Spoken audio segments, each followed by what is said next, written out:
Alright, so we're going to talk about the policymaking process. First, a bill must be proposed, and while anybody can write a bill, this is citizens, lobbyists, interest groups, the president, this is the president's agenda usually, only a congressman can propose a bill.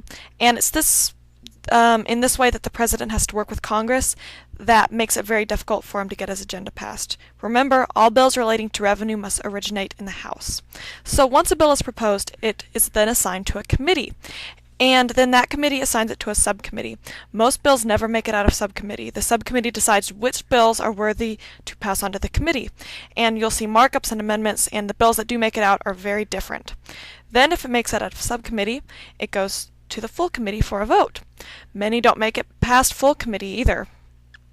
And don't forget that in the House, after it passes the committee, the bill must pass the House Rules Committee, which determines which bills are important enough to make it to the House floor for a vote.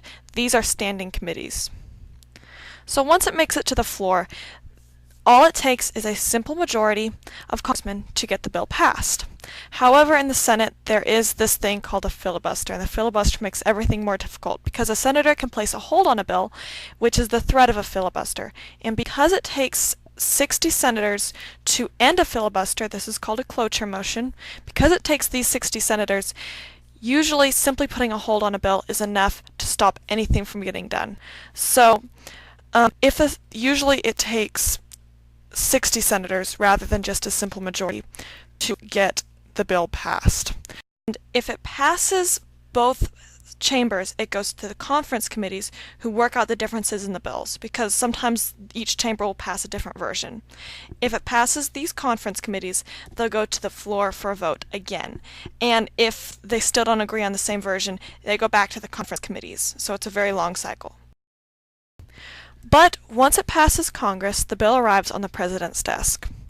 Now, once it's here, the president has several options. The president can sign the bill, in which case it becomes law.